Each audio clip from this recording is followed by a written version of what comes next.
Nakamamanghang maikling kwento ng mga kaluluwa sa purgatorio at sa pagkabuhay. Walang marumi ang makapapasok sa langit. Revelation chapter 21 verses 27. Maikling kwento ng purgatorio. Isang kahangahangang koleksyon ng mga pagbisita mula sa mga kaluluwa sa purgatorio sa iba't ibang mga santo at mistiko. Pinagsama-samang kwento galing sa mga santo at sa mga mystics. Alam ko kapag ipinagdarasal mo ako, at ganoon din sa lahat ng iba pang kaluluwa dito sa purgatorio. Napakakaunti sa amin dito ang nakakakuha ng anumang mga panalangin. Ang karamihan sa amin ay lubos na inabandona na walang nakakaalala o mga panalangin na iniaalay para sa amin mula sa mga nasa lupa. Yan ay mensahe mula sa isang kaluluwa sa purgatorio. Pagkalipas ng mga taon ng pag-aaral ng buhay ng mga banal sa simbahan, nakaipon ako ng malaking bilang ng mga saksi sa iba't ibang mga libro at sulat ng pagpapakita ng mga kaluluwa sa purgatorio at malaking bilang ng mga ulat na ito ay hindi gaanong naiulat. Kaya gumawa ko ng isang napakahalagang pag-aaral upang mapagsama-sama ko ang ilang mga maiiksing mga paglalahad mula sa iba't ibang mapagkukunan para sa mga interesado sa paksang ito. Ang pangitain ni Saint Padre Pio tungkol sa mga kaluluwa sa purgatorio. Noong Mayo 1922, pinatotohanan ni Padre Pio ang mga sumusunod sa obispo ng Melfi, Kamahalang Alberto Costa, at sa superior din ng Praile, Padre Lorenzo ng San Marco, kasama ang 5 pang Praile, isa sa 5 Praile, si Alberto Di Apolito ng San Giovanni Rotondo ay sumulat ng salaysay na ito. Habang nasa kumbento isang hapon ng taglamig pagkatapos ng malakas na pag-ulan ng yelo, siya ay nakaupo sa tabi ng fireplace, isang gabi sa silid ng panauhin. Puspos sa pagdarasal ng isang matandang lalaki na nakasuot ng makalumang balabal na isinusuot pa rin ng mga magsasaka sa timog sa Italiano. Naupo sa tabi niya. Isinalaysay ni Padre Pio ang pangyayari. Hindi ko maisip kung paano siya nakapasok sa kumbento sa ganitong oras ng gabi dahil nakakandado ang lahat ng pinto. Kaya't tinanong ko siya, sino ka? Ano ang gusto mo? Sinabi sa kanya ng matanda, Padre Pio, ako si Pietro de Mauro, anak ni Nicola, na may palayaw na prikoko. Sinabi pa niya, namatay ako sa kumbento na ito noong 18 araw ng Setyembre 1908 sa cell number 4. Noong ito ay tirahan pa ng mga mahihirap. Isang gabi habang nasa kama, nakatulog ako ng may nakasinding tabako na nagpasiklab sa mga kutson at ako ay namatay, nasuffocate at nasunog. Ako ay nasa purgatorio pa rin. Kailangan ko ng isang banal na misa upang makalaya. Pinahintulutan ng Diyos na ako ay pumunta at humingi ng tulong sa iyo. Ayon kay Padre Pio, pagkatapos kong pakinggan ay sinabi ko na isasama kita sa panalangin sa misa bukas para mapalaya na ang iyong kaluluwa. Bumangon ako at sinamahan siya sa pintuan ng kumbento upang siya ay makaalis. Hindi ko namalayan sa sandaling iyon na ang pinto ay sarado at nakakandado. Biniksan ko ito at nagpaalam sa kanya. Ang buwan ay maliwanag na bahagyang natatakpan ng mga yelo sa paligid. Nang hindi ko na siya makita sa harapan ko, nakaramdam ako ng takot at isinara ko ang pinto. Pumasok ulit sa kwarto at nakaramdam ako ng panghihina. Pagkaraan ng ilang araw, sinabi rin ni Padre Pio ang kwento kay Padre Paulino at nagpasya ang dalawa na pumunta sa bulwagan ng bayan kung saan tinignan nila ang mahalagang record para sa taong 1908. At nalaman nila na noong September 18 ng taong iyon, isang Pietro de Mauro ay namatay sa mga paso at pagkasuffocate sa room number 4 ng kumbento. Noon ginagamit pa na gusali bilang tahanan ng mga walang tirahan. Noong araw ding iyon, sinabi ni Padre Pio kay Padre Alberto ang isa pang aparisyon ng isang kaluluwa mula sa purgatorio na naganap din sa parehong oras. Sinabi niya, isang gabi nang ako ay puspusan sa pagdarasal sa munting simbahan, ako ay napailing at nabalisa sa tunog ng mga yabag at ang mga kandila at mga lalagyan ng bulaklak ay inilipat sa harap ng altar sa pag-aakalang may gumagawa pa na naroroon. Tinawag ko, sino yan? Walang sumagot. Sa pagbabalik sa panalangin, muli akong nabalisa ng parehong ingay. Sa katunayan, sa pagkakataong ito, ay nagkaroon ako ng impresyon ng isa sa mga kandila na nasa harap ng rebulto ng Our Lady of Grace ay nahulog. Dahil gusto kong makita kung ano ang nangyayari sa altar, tumayo ako, lumapit sa rehas na bakal at nakita ko sa anino ng liwanag ng lampara ng tabernakulo ang isang batang simbahan na naglilinis. Sumigaw ako, anong ginagawa mo sa dilim? Sumagot ang munting bata, naglilinis po. Naglilinis ka sa dilim? At tinanong ko, sino ka? Ang munting bata ay nagsabi, ako ay isang baguhang seminarista na nagbabayad ng oras sa purgatorio. Kailangan ko ang iyong panalangin. Pagkatapos, siya ay biglang naglaho. Sinabi ni Padre Pio na agad niyang sinimula ng pagdarasal gaya ng kanyang hinihiling. Kaya't mula noon, marami sa mga kaluluwa sa purgatorio ang bumibisita kay Padre Pio upang humingi ng kanyang mga panalangin, sakripisyo at pagdurusa upang makamit ang kanilang paglaya. August 1878. Ang mga makasalanan na walang malasakit sa Diyos, ang mga relihiyoso at taong simbahan na hindi namumuhay ng ayon sa dapat ay nasa pinakamababang yugto ng purgatorio. Habang sila ay naroon, ang mga panalangin iniaalay para sa kanila ay walang pakinabang sa kanila. Dahil binaliwala nila ang Diyos sa panahon ng kanilang buhay. Kaya't ngayon ay sila naman ang di makatanggap ng pakinabang upang maiayos nila ang kanilang pagpapabaya at walang kabuluhang buhay. Habang nasa lupa ang isang tao ay tunay na hindi mailalarawan o maisip kung ano talaga ang Diyos. Ngunit sa purgatorio ay makikilala at mauunawaan natin siya at kung ano siya.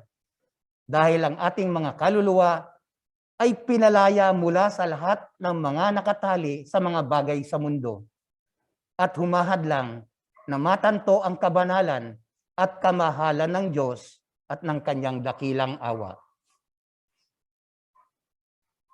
Kami ay parang mga martir na parang natupok ng pag-ibig ng Diyos. Isang hindi mapaglabanan na puwersa ang naglalapit sa atin patungo sa Diyos na ating sentro. Ngunit kasabay nito ay isa pang puwersa ang nagtutulak sa atin pabalik sa ating lugar sa pagbabayad sala. Ito ang level na hindi natin matugunan ang ating pananabik o anumang pagdurusa Ang pananabik na ninanais natin na makasama ang Diyos, na kung saan walang masasabi laban sa Diyos dito. Ang nais lamang natin ay ang kalooban ng Diyos. Ikaw sa lupa ay hindi mo maunawaan kung ano ang kailangan naming tiisin. Nakahinga ako ng maluwag dahil wala na ako sa apoy. Ngunit mas pinahirap nito ang pagnanasa at pagnanais na makita ang Diyos. Isang pagdurusa na mas malupit pa. Isang pagdurusa na mas malupit pa, ngunit pakiramdam ko ay malapit na ang katapusan ng aking pagkasadlak dito at malapit na akong umalis sa lugar na ito, kung saan ako ay nananabik sa Diyos ng buong puso. Alam ko ito, mas magaan ang pakiramdam ko, ngunit hindi ko masabi sa iyo ang araw at oras ng aking paglaya. Diyos lang ang nakaalam niyan. Maaaring marami pa akong taon ng pananabik sa langit. Patuloy niyo akong ipanalangin. Babayaran kita sa ibang pagkakataon, bagamat mataimtim akong nagdarasal para sa iyo ngayon. Kahit na nagdarasal ka pa, ay hindi na dapat gumaan ang loob ko. Iyon ang kalooban ng Diyos. Kung gusto niyang magdasal ka pa, bibigyan kanya ng inspirasyon na gawin ito. Uulitin ko, huwag kang mag-alala sa akin. Hindi mo ako makikita sa aking paghihirap. Sa bandang huli, kapag matibay na ang iyong kaluluwa, makakakita ka ng mga kaluluwa sa purgatorio na napakasama, ngunit huwag kang matakot. Bibigyan ka ng Diyos ng kinakailangan lakas ng loob at lahat ng kailangan mo upang maisakatuparan ang kanyang banal na kalooban. Hindi tiyak na narito ako para sa aking kaginhawaan at para sa iyong pagkabanal kung bibigyan mo lang ng kaunting pansin ang sasabihin ko. Naiintindihan kong mabuti ang iyong kahirapan at batid ko ang iyong paghihirap sa mga bagay na ito. Gayunpaman, kung nanaisin ito ng Diyos, na ito ay makagaang sa akin. Kapag ako ay pinalaya, ay makikita mo na higit pa ang gagawin ko para sa iyo kaysa sa nagawa mo para sa akin. Marami na akong ipinagdarasal para sa iyo. Si Eugenie ay may isang alipin na nagngangalang Barbara. May edad na 28, na kilala bilang isang banal at tapat na batang babae at tumutulong sa kanyang may bahay sa kanyang huling karamdaman. At pagkamatay ni Eugenie, ipinagpatuloy niya ang paglilingkod sa kanyang amo, si John Weibo, ang balo ni Eugenie. Mga 3 linggo pagkatapos ng kanyang kamatayan, ang namatay ay nagpakita sa alipin na si Barbara. Ito ay sa kaligitnaan ng gabi, mahimbing ang tulog ni Barbara nang marinig na tinatawag ng 3 beses ang kanyang pangalan. Nagising siyang bigla. Nakita niya si Eugenie sa harap niya. Nakaupo sa gilid ng kanyang kama, nakasuot ng damit pang trabaho, na binubuo ng isang palda at maikling jacket. Sa kahahanga-hangang tanawing ito, nabigla si Barbara. Kinausap siya nito. Barbara, sabi niya, ano ang gusto mo, Eugenie? Sagot ni Barbara. Pakiusap, kunin mo, sabi ng ginang, ang munting kalaykay na madalas kong inilalagay sa lugar na ito. Hawiin mo ang buhangin doon sa maliit na silid na iyon at alam mo ang tinutukoy ko. Makakakita ka doon ng 500 franc. Ito ay pera ng Switzerland, katumbas nito sa atin ngayon, 57 pesos. Makakakita ka doon ng 500 franc. Gamitin mo ito para sa pagpapamisa. 2 franc bawat misa para sa aking intensyon. Dahil nagdurusa pa rin ako. Gagawin ko ito, Eugenie, sagot ni Barbara. At sa parehong oras ay nawala ito. Pagkaraan ng ilang sandali ay nakatulog siyang muli at tahimik na nagpahinga hanggang umaga. Sa paggising, inisip ni Barbara na marahil ay panaginip lamang ang lahat. Ngunit gayon paman ay labis siyang namangha. Alam niya, nagising siya. Nakita niya ang kanyang amo sa isang kakaibang anyo, puno ng buhay, at natanggap niya mula sa kanyang mga labi ang isang tumpak na direksyon. Hindi ito maaring panaginip. Nakita ko ng personal ang aking amo at ipinakita niya ang kanyang sarili sa aking mga mata at tiyak na kinakausap niya ako. Hindi ito panaginip. Ito ay isang katotohanan. Kaya't agad siyang pumunta at kinuha ang kalaykay ayon sa itinuro. Hinalo ang buhanginan at lumabas ang isang pitaka na naglalaman ng halagang 500 francs. Sa ganoong kalagayan ay hindi pangkaraniwang mga pangyayari, inisip niyang mabuti ito at humingi siya ng payo sa isang pare bago niya gastusin ang 500 francs sa pag-aalay ng mga misa. At ibinalita niya ito, ang lahat nangyari sa kagalang-galang na abe na noon ay kura paroko ng Ardoye at sumagot na ang misa na hinihiling ng yumaong kaluluwa ay dapat naganap na ipagdiwang. Ngunit upang maibigay ang halaga ng pera, kailangan mo ng paintulot ng asawang si John Wibo, yung iniwan na asawa ng lalaki. Dahil ang pera ay natagpuan sa kanyang bahay. At si John Wibo ay kusang loob na pumayag na ang pera ay dapat gamitin para sa isang banal na layunin at ang misa ay pagdiwang para sa kanya. Ang bayad para sa isang misa noon ay tinakda ng diocese noong panahon na iyon ay 1 franc at kalahati. Ngunit sa panahon ng kanyang buhay, si Eugenie sa pamagitan ng pagsasaalang-alang at kawang-gawa para sa kumbento, dahil marami sa kanila ang mahirap, siya ay nagbibigay ng 2 franc para sa bawat misa na palagian niyang ginagawa. Kaya ang dagdag na kalahati franc ay para sa mga kawang-gawa at karagdagang suportang pinansyal para sa pari sa kumbento. 2 buwan pagkatapos ng unang pagpapakita ni Eugenie habang sinasabi ang mga misa para sa intensyon niya. Muling nagising si Barbara sa gabi. Sa pagkakataong ito, ang kanyang silid ay nagliwanag ng husto ng sobrang liwanag at ang kanyang amo ay nagpakita sa kanya ng may isang maningning ng ngiti, maganda at maaliwalas ang anyo, tulad noong mga araw ng kanyang kabataan at nakasuot ng isang balabal na nakasisilaw sa kaputian. Barbara, sinabi ng malinaw na tinig, ako'y nagpapasalamat sa iyo. Pagkasabi ng mga salitang ito, nawala siya at ang silid ay naging madilim tulad ng dati. Ang alipin ay namangha sa kanyang nakita, kaya siya ay napuno ng kagalakan at hindi nagtagal, ipinalaganap niya ang kahanga-hangang kwento sa lahat tungkol sa kanyang karanasan. Ang pagpapakita na ito ay natanim sa kanyang isipan na hindi niya malilimutan at pinanatili niya ito hanggang sa mga araw na ito. Ang isang pinaka-aaliw na alaala. Mula sa pangyayaring ito ay mayroon kaming mga detalye dito sa pamagitan ng kagalang-galang, yung pare nga ng abe na kura paroko.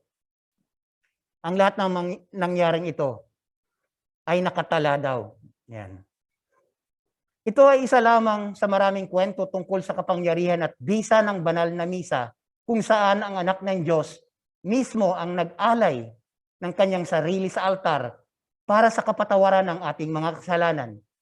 Sapagkat ito ay isang katotohanan na sa lahat ng ating magagawa sa pabor ng mga kaluluwa sa purgatorio, wala nang mas makapangyarihan at mahalaga kaysa sa pag-alay sa ating banal na tagapagligtas sa altar ng isang misa.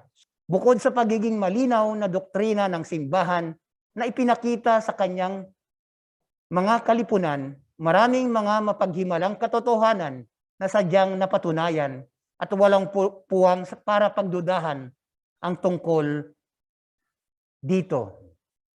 Ito ay isang napakahalagang mga pangyayari na lubos nating pakikinabangan mga tao ngayon. Ito ay magiging kapaki-pakinabang lamang kung ito ay ating pahahalagahan ng buong buhay natin. Ngunit sa kabila ng mga babala at pahayag na ito, at ipagsasawalang bahala lang natin ito, hindi na maaari pang ibalik ang nasayang na pagkakataon na makikilala mo ng lubusan ang mahabaging awa ng Diyos at ang kanyang mapagkalingang pag-ibig ng Diyos. Sabi nga, pahalagaan mo ang pagsisimba. Dahil pag nandoon ka na sa kabilang buhay, hindi mo na mababalik yung sarili mo. Mabuti kung payagan tayo ng Diyos na bumalik para sabihin, mahalaga ang misa. Parang sa aral na to, sana wag natin baliwalain. Mahalaga ang bawat misa. Kung pwede nga lang, kaya niyong araw-araw na magsimba para sa pakinabangan ng mga kaluluwa at para sa iyong sarili. Para sa ating sarili. So napakaganda ang may dudulot nito. Dahil, di ba, ito nga yung pag-alala sa pagpapakasakit at pag-alay ng buhay ni Jesus. Kaya, ang pinakamataas na panalangin ay yung misa, ang pagsisimba. So, yun lang po. Salamat.